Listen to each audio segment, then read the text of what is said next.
အားလုံးပဲမင်္ဂလာပါဂုဏ်နုတန်စာတဲ့ကမှာတော့ဆက်တာလိုက်ပါတယ်ရှေ့ရဗီဒီယိုတွေမှာ chapter 1နဲ့ chapter 6ရဲ့အရေးကြီးပုံဗီဒီယိုတစ်ပုဒ်လုပ်ပေးပြီးသွားပါပြီအခု chapter 1မှာအပိုင်းပိုင်းပြီးကြည့်မယ်ဆိုရင်ပထမဆုံးလာမယ့်အပိုင်းဖြစ်တဲ့ electronic configuration ရေးတဲ့အပိုင်းနောက် description လုပ်တဲ့အပိုင်းအဲ့ဒါလေးတွေကျွန်တော်တို့လုပ်ပါမယ် electronic structure အပိုင်းပေါ့ electronic structure အပိုင်းမှာတကယ်တမ်းရှိတာကelement အလုံး20အတွက် chapter 1မှာလေ့လာမှာဖြစ်ပါတယ်အခုဒီမှာဒီစာအုပ်ထဲမှာပြထားတာက hydrogen H1 ကနေစပြီးတော့ကျွန်တော်တို့ neon NET 10လုံးကိုတစ်ဖြတ်ရှင်းမှာဖြစ်ပါတယ် electronic structure ရေးတတ်ဖို့ဆိုရင်ကျောင်းသားတစ်ယောက်အနေနဲ့တည်ထိုက်တာကhydrogen က H1 သင်္ကေတ H atomic number 1ဖြစ်ကြောင်း hydrogen H1 helium He2 lithium Li3 beryllium B4 boron B5 carbon C6 nitrogen N7 oxygen O8 fluorine F9 neon NE10 ဆိုပြီးတော့ဒီ element 10လုံးထောင်းထောင်းပြရမှာဖြစ်ပါတယ်ဒီ element 10လုံးထောင်းထောင်းပြရမှာဖြစ်ပါတယ်တချို့ကတော့ကြပြနဲ့ချက်တယ်ဗျာ high heat lit b boca not ဆိုပြီးတော့ချက်ကြတာပေါ့နော်ကြပြနဲ့ချက်တာလဲရတော့ရတယ်ဆိုပေမဲ့လက်ချိုးရည်နေရတာပေါ့တကယ်တမ်းအကောင်းဆုံးကတော့ထောင်းထောင်းပြရတာကောင်းတယ်နာမည်ရောဒီသင်္ကေတရော atomic number ရောတစ်ခါတည်းတွဲချက်စေချင်ပါတယ်ချက်စီခြင်းတဲ့ပုံစံလေးက hydrogen H1 helium He2 lithium Li3 ဒီမှာစလုံးပေါင်းမှားနေပါ Li3H IU1 lithium Li3 beryllium B4 boron B5 carbon C6 nitrogen N7 oxygen O8 fluorine F9 neon NE10 ဆိုပြီးတော့ကျွန်တော်တို့ဒါ10ခုထိကိုနာမည်နဲ့သင်္ကေတနဲ့နာမည်နဲ့သင်္ကေတနဲ့နာမည်နဲ့သင်္ကေတနဲ့တွဲပြီးတော့ချက်စီချင်ပါတယ်နံပါတ်1ကအဲ့ဒါလေးလုပ်စီချင်ပါတယ်နံပါတ်2ကဘာပြောချင်လဲဆိုရင်ဒီမှာ electronic structure ပေါ့နော်ဒါ electronic structure essential electronic structure လို့လည်းခေါ်တာပေါ့သူ့ကိုကျောင်းသားများပြလို့သိတယ်ဆို 2.8.8 အဲ့လိုမျိုးသိကြတယ်ဘာလို့ဆိုတော့ तू ကပထမဆုံးပတ်လမ်းမှာနှလုံးစမ်းတဲ့အတွက်2ရေးမယ်ဒုတိယပတ်လမ်းမှာ8လုံးစမ်းတဲ့အတွက်8ရေးမယ်ဒုတိယပတ်လမ်းပြည့်သွားပြီဆိုတတိယပတ်လမ်းအဲ့လိုကူးမှာပေါ့နော်အဲ့တော့ 2.8 လို့ပြောကြတယ်ဒါ essential electronic structure ရေးရမှာပါနော်သူကကြောက်ဘယ်လိုရေးမှာဆိုတော့ဒီက hydrogen H1 1လေးနဲ့ပတ်သက်ပြီးတော့ပဲရေးမှာပါနော်ဒီက atomic number ကိုရရင် electronic structure ရေးတတ်မှာဖြစ်ပါတယ်အဲ့တော့ valence electron essential electron ကနေကြည့်မယ်ဆိုလို့ရှိရင်နောက်ဆုံးဆုံးတဲ့ကိန်းတွေက valence electron မှာနော်နောက်ဆုံးဆုံးတာ1ဆို1ဒီမှာ2ဆို2 1ဆို1 2ဆို2 3ဆို3 4ဆို4 5ဆို5ဆိုတော့ electronic structure ရဲ့နောက်ဆုံး essential electronic structure ရဲ့နောက်ဆုံးအဆုံးသက်ပိုင်းတွေက valence electron တွေပါနော်နောက် electronic configuration ရေးမယ်ဆိုလို့ရှိရင်ကျွန်တော်တို့lower energy level ကနေ electron တွေအရင်ဖြည့်ပြီးတော့ higher energy level ကိုဖြည့်မှာဖြစ်တဲ့အတွက်အကြောင်းသားတွေအနေနဲ့ကတော့เนาะအစဉ်တိုင်းချက်ဖို့လိုပါတယ်အစဉ်တိုင်းကဘာလဲဆိုတော့ 1s เนาะ 1s မှာနှလုံးစမ်းပါတယ် 1s မှာနှလုံးစမ်းလို့ဖြည့်ပြီးသွားပြီဆိုရင် 2s 2b ဒါလို့လာမှာဖြစ်ပါတယ်เนาะ 2s 2b မှာဖြည့်လို့ပြီးသွားမယ်ဆိုရင် 3s 3b 3s 3b မှာဖြည့်လို့ပြီးသွားမယ်ဆိုရင် 4s 4s မှာဖြည့်လို့ပြီးသွားရင် 3d 3D မှာဖြည့်လို့ပြီးသွားရင် 4p စသည်ဖြင့် higher level ထိချက်ထားရမှာဖြစ်ပါတယ်ဘယ်လောက်ထိချက်ထားရမလဲဆိုရင် 1s 2s 2b 3s 3b 4s 4s ပြီးသွားရင် 4p တည်းရမလာပါဘူး 4s ပြီးသွားရင် 3d 3d ပြီးမှ 4p ပြန်လာပါမယ်အဲ့တော့အစဉ်တိုင်းဆိုရင်ပြန်ပြောပြရမယ်ဆိုရင် 1s 2s 2b 3s 3b 4s 3d 4b စသည်ဖြင့် energy higher level ထိကိုချက်ထားမှာဖြစ်ပါတယ်အဲ့ဒီမှာ s ကနှလုံးစမ်းပါတယ် electron နှလုံးစမ်းပါတယ်ပတ်လမ်းတစ်ခုမလို့ electron နှလုံးစမ်းပါတယ် p က electron 3လုံးစမ်းပါတယ်ပတ်လမ်း3ခုမို့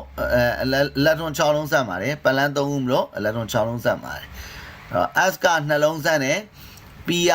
6လုံးစမ်းတယ်D ဆိုတဲ့ orbit က10လုံးစမ်းပါတယ်ပတ်လမ်း5ခုနဲ့ပါเนาะပတ်လမ်း5ခုဆိုတော့တပတ်လမ်းမှာ electron 2လုံးဆိုတော့ electron 10လုံးစမ်းပါတယ်ပြန်ပြောပြပါမယ် S မှာ electron 2လုံးစမ်းပါတယ် P မှာ electron 6လုံးစမ်းပါတယ် D မှာ electron 10လုံးစမ်းပါတယ် this question ရေးမယ်ဆိုရင် this question ရေးလို့ရှိရင် electron တွေအတွက်ကိုမြားပေါ်ထောင်တဲ့ electron သင်္ကေတတွေအတွက်မြားပေါ်ထောင်တဲ့သင်္ကေတပေါ်ထောင်တဲ့သင်္ကေတမြားပေါ်လေးတွေအကုန်လုံးပြီးပြီဆိုမှမြား outside တာလေးတွေထည့်ပါအဲ့ဒါကျွန်တော်တို့အစမ်းဒီဆယ်လုံးကိုအကြမ်းမြင်ရေးကြည့်ရအောင် hydrogen H1 hydrogen H1 တော့ electronic structure 1ပါvalence electron က1မှာဆုံးတဲ့အတွက် valence electron ကလည်း1 electronic configuration စာရေးမယ်ဆိုရင် 1s ကနေစာရေးရမှာပါ 1s မှာ s မှာနှလုံးစတဲ့အတွက် electron တစ်လုံးထည့်လို့ရပါတယ် 1s1 ပါ this question လုပ်ပါမယ် 1s မှာမြားပေါ်ထောင်တာလေးရနဲ့အရင်စပါမယ်မြားပေါ်ထောင်တာ electron တစ်လုံးအတွက်သင်္ကေတပြလိုက်ပါပြီ helium He2 အတွက်လုပ်ပါမယ် helium He2 အတွက်နှလုံးဆိုတော့ electron နှလုံးကို electronic structure ပရမတ်ပလန်ထဲမှာထည့်မယ်2ရေးပါမယ်သူရဲ့ valence electron က2နဲ့ဆုံးတဲ့အတွက်2ပါပဲ electronic configuration ရေးမယ်ဆိုရင် 1s ကနေစရမှာဖြစ်တဲ့အတွက် 1s ပါ s မှာနှလုံးစပါတယ် 1s2 အဲ့တော့ this question လုပ်မယ်ဆိုရင်အပေါ်ထောင်မယ်ပေါ်ထောင်လို့ပြီးသွားပြီဆိုတော့ outside မယ်နော် now lithium alloy 3 lithium alloy 3ကြတော့နော်3လုံးဖြစ်သွားပါပြီ electronic structure ရေးပရမတ်ပလန်မှာနှလုံးဒုတိယပလန်တော့တစ်လုံးလို့ခွဲပြီးရေးရမယ်3ဆိုပြီးတိုက်ရေးလို့မရပါဘူးသူက2 dot ပုံစံရေးရမှာပါ 2.1 2.1 ဆိုတော့1မှာဆုံးပါတယ် valence electron 1 electronic configuration ရေးမယ်ဆိုရင် 1s2 ဒုတိယပလန်ကိုကူရပါပြီ 2s1 ဆိုရင်ပေါင်းခြင်း 1s2 မှာနှလုံး 2s1 မှာတစ်လုံးပေါင်းခြင်း3ဖြစ်ပါပြီ this question ရေးပါမယ် this one ရေးရင် 1s2 အတွက်အပေါ်ထောင်မယ် outside မယ် 2s1 အတွက်အပေါ်ထောင်ပါမယ် lithium alloy 3 ပြီးသွားရင် beryllium B4 လုပ်ပါမယ် beryllium B4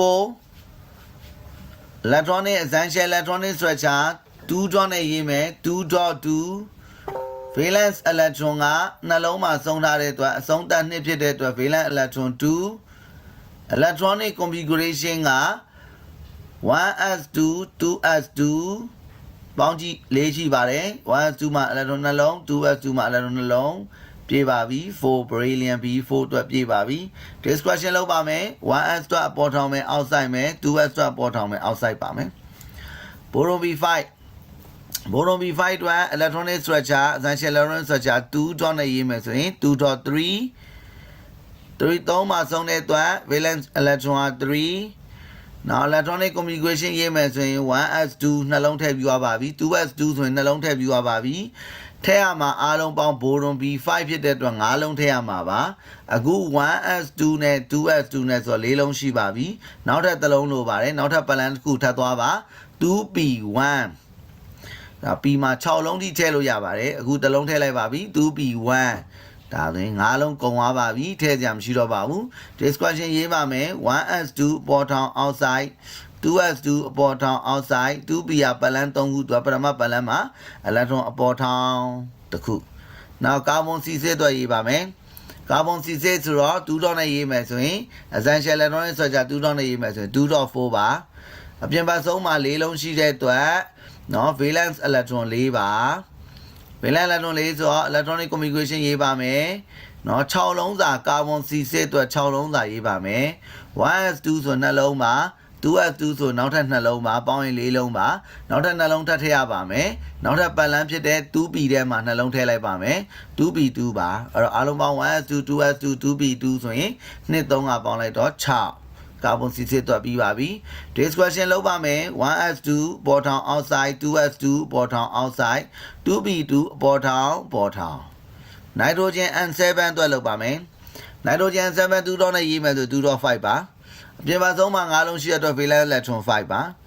electronic configuration မှာ nitrogen N7 ဆို9လုံးတွက်လောက်ရမှာဖြစ်ပါတယ် 1s2 2s2 ဆိုရင်4လုံးပါ4လုံးဆိုတော့နောက်ထပ်3လုံးလိုပါတယ်နောက်ထပ်ပတ်လန်းမှာ 2p မှာ3ထည့်ပါမယ် 2p3 ပါဒါကြောင့်မလို့ 1s2 2s2 2p3 အကုန်ပေါင်းကြည့်လိုက်ရင်2 2 3ပေါင်းလိုက်တော့9 nitrogen N7 အတွက် electron ဖြည့်လို့ပြီးပါပြီ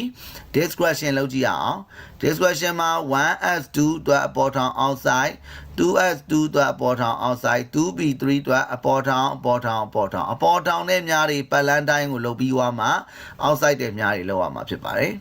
အခု oxygen OH အတွက်လုပ်ကြရအောင် oxygen OH ဆိုတော့ 2.6 ပါ ပြင်ပဆုံး6မလို့ valence electron စစ်ပါelectronic configuration ရေးမယ်ဆိုရင် 1s2 2s2 2p 1s2 2s2 မှာ4လုံးပါ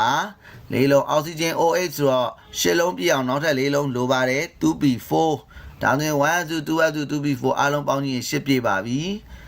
this question လုပ်ပါမယ် 1s2 အတွက်အပေါ်ထောင် outside 2s2 အတွက်အပေါ်ထောင် outside 2p4 အတွက်အပေါ်ထောင်နာ3ခုအောက်ဆိုင်တာတစ်ခုလာပါမယ်ဒီမှာမိတူလောက်တာနည်းနည်းလိုနေလို့ပါเนาะဒီမှာအောက်ဆိုင်တာများလေးတစ်ခုလိုပါတယ် now fluorine F9 fluorine F9 က6အတွက်ကိုရေးမှာဖြစ်ပါတယ်6အတွက်ကိုရေးမှာဆိုတော့ electronic configuration အရာ 2 dot နဲ့ရေးမယ်ဆိုရင် 2.7 ပါ7ဆိုတော့အပြင်ဘက်ဆုံးမှာ electron 9လုံးရှိပါတယ် valence electron 7 ပါ electronic configuration အတွက် fluorine F9 ကိုရေးမယ်ဆိုရင် 1s2 2s2 ဆိုရင်4လုံးဆိုတော့6လုံးပြည့်အောင်ဆိုတော့ fluorine F9 ဆို6လုံးပြည့်အောင်ဆိုရင် 2p ထဲမှာနောက်ထပ်5လုံးထည့်ပါမယ်ဒါဆိုရင် 1s2 2s2 2p5 ဆိုရင်ပေါင်းကြည့်မယ်ဆိုရင်2 2 5ဆိုပေါင်းကြည့်ရင်9ဖြစ်ပါပြီ fluorine F9 အတွက်ပြီးပါပြီ this question လုပ်ပါမယ် 1s2 အတွက်ပေါ်ထောင် outside 2s2 အတွက်ပေါ်ထောင် outside 2p5 တော့အပေါ်ထောင်နာ3ခု outside တာ2ခုဆိုတော့ 2p5 ပြီးပါပြီအပေါ်ထောင်နဲ့များတွေအကုန်ပြီးတော့မှ outside တဲ့များတွေလိုက်ကပါတယ် neon anytime အတွက်2တော့ရေးမယ်ဆိုရင် 2.8 အပြင်ဘက်ဆုံးမှာ10လုံးရှိတဲ့အတွက် valence electron က8 electronic configuration ကneon anytime အတွက်10လုံးစာအတွက်လုပ်ပါမယ် 1s2 2s2 2p ဒီမှာ 1s2 မှာ2လုံး 2s2 မှာ2လုံးဆိုတော့10လုံးရေးဖို့အတွက်4လုံးရေးပြီးသွားပြီနောက်ထပ်6လုံးကျန်ပါတယ်10လုံးပြေးဖို့နောက်ထပ်ကျန်တာ6လုံးပါအဲ့တော့နောက်ထပ်ပတ်လန်း 2p ထဲမှာ6လုံးထည့်ပါမယ် 2p စစ်ပါ p မှာ6လုံးစမ်းပါတယ် 1s2 2s2 2p စစ်ဆိုရင်အားလုံးပေါင်းရင် 226ဆိုတော့ပေါင်းလိုက်တော့ဒါကဖြေရ neon anytime အတွက်ပြည့်စုံပါပြီ this question လုပ်ပါမယ် 1s2 အတွက်ပေါ်ထောင် outside 2s2 အတွက်ပေါ်ထောင် outside 2p6 ဆိုတော့ပေါ်ထောင်တာ3ခု outside တဲ့များက3ခုပြမှာဖြစ်ပါတယ်ဒါဆိုရင်နောက်ထပ် static ကနေပြီးတော့20ကိုနောက်ထပ် video မှာတွေ့ကြရအောင်